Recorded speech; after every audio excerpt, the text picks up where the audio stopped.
सनत कुमार जी बोले, तब वह परम प्रतापी अंधक अपनी सेना को ले वहां चला जहां शिव के वीरों ने गुफा की मार्ग अवरुद्ध कर रखा था। कामाग्नि से दग्ध अंधक आगे बढ़ना ही चाहता था कि शिवजी के गणों ने उसे मारकर भगा दिया।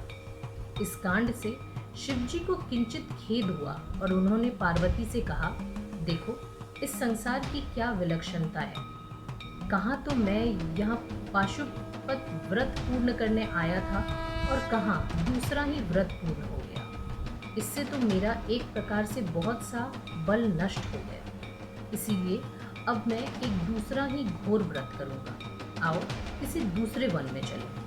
पार्वती से ऐसा कहते हुए शंकर जी वहाँ से उठकर दूसरे वन में चले गए। इस बार पार्वती उनके साथ न थी और शंकर की प्रतीक्षा में वे मंदराचल पर्वत पर ही स्थित रही। इस अवधि में शंकर जी के बिना अपने एकांकीपन से पार्वती जी को बड़े कष्ट का अनुभव हुआ।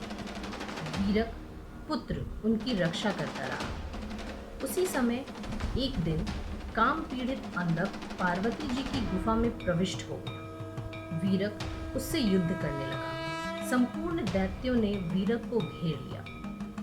तब उस पर संकट आया देख गुफा में बैठी हुई पार्वती जी ने अपनी सखियों के साथ एकाग्र चित्त से ब्रह्मा विष्णु सहित इंद्रादि सभी देवताओं और वीरों का जो स्मरण किया, तो देवताओं की समस्त सेना स्त्री वेश में शीघ्र ही वहां आ उपस्थित हुई। उसी समय ब्रह्मा जी की प्रमुख शक्ति ने पार्वती जी की आज्ञा से अति पराक्रमी वीरक को सेनापति बनाया। वरदान से बलि दैत्य अपनी सेना सहित उन स्त्रियों के मध्य में कूदकर अपूर्व युद्ध करने लगे। सेनापति वीरक की संरक्षणता में सखियों सहित पार्वती ने अद्भुत युद्ध किया। 1000 वर्ष के पश्चात महेश्वर भी वहां आए। उन्होंने पार्वती को युद्ध करते हुए देखा।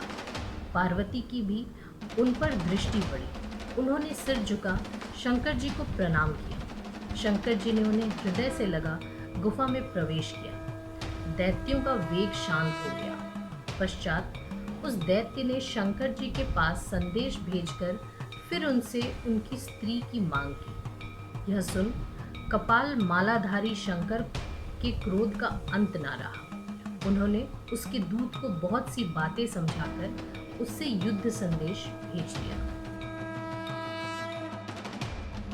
सनत कुमार जी बोले, तब महाबली गिल नामक दैत्य को आगे कर अंधक शिव जी से युद्ध करने आया। तब त्रिशूलधारी शंकर ने क्रुद्ध हो अपने दारुण भूतों गणों सहित विष्णु आदि देवताओं को बुलाकर दैत्यों से युद्ध आरंभ करवा दिया। देवताओं ने गिल दैत्य सहित उसकी समस्त सेना से मर्यादा रहित घोर युद्ध आरंभ कर दिया, परंतु उस प्रबल दैत्य ने उन सबको निकल लिया। ब्रह्मा विष्णु इंद्र सूर्य और चंद्रमा आदि समस्त देवता विध्वंस दैत्य के पेट में चले गए। केवल शंकर का एक गण वीरक शेष बचा। तब वह भागकर शंकर जी के पास आया और सब समाचार कहा। उसे सुन शंकर जी शाम वेद का गान करने लगे। फिर सूर्य के समान अपने प्रकाशित शरीर से हास्य करने लगे। उनके अट्टहास से समस्त अंधकार दूर हो गया। वीरक ने उन दैत्यों से बड़ा युद्ध किया। उधर उस दैत्य ने नंदी को निगल लिया।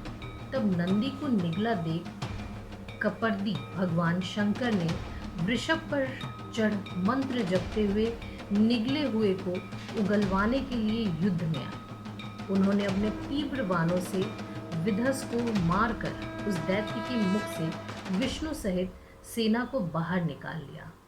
अब प्रसन्न हो शक्तियां फिर महायुद्ध करने लगी। शंकराचार्य जी युद्ध में मरे हुए दैत्यों को अपनी संजीवनी विद्या से जिलाने लगे। तब उन्हें ऐसा करते देख शिव जी के गणों ने उन्हें बांधकर शंकर जी के सामने उपस्थित किया। शंकर जी शुक्राचार्य को निगल गए। शुक्र के नष्ट होने से दैत्यों का बल क्षीण हो गया। देवताओं ने क्रोध कर दैत्यों का नाश कर दिया। हरि ने अपनी प्रचंड गदाधात से दैत्यों का मद चूर्ण कर दिया, परंतु अब तक भी दैत्यों का प्रधान अंधक युद्ध में डटा रहा। देवताओं से अव्यय होने से अब उसने शंकर जी को अपनी माया से जीतना चाहा।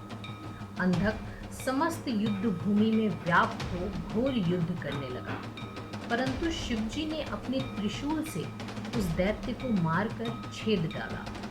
उसके सारे शरीर से रुधिर का प्रवाह बहने लगा। उस प्रवाह से बहुत से दैत्य उत्पन्न होकर युद्ध करने लगे। इधर विष्णु जी ने भी कहकर शंकर जी के कर्ण से बहुत कराल गण उत्पन्न कराए। फिर भयानक युद्ध आरंभ हुआ। देवताओं ने वंदना कर भूख से व्याकुल चंडिका देवी को प्रसन्न कर दिया। वह व्याकुल हृदया देवी दैत्यों के शरीर से निकले रक्त को पान करने लगी। वह दैत्य शंकर जी पर पुनः घोर बाण बरसाने लगा। शिवजी त्रिशूल उठा उसका हृदय छेदते हुए उसे ऊपर उठा लिए। यह होते ही युद्ध शांत हो गया। सूर्य की प्रचंड किरणों ने उसकी काया जला दी। उसका शरीर जर्जर हो गया।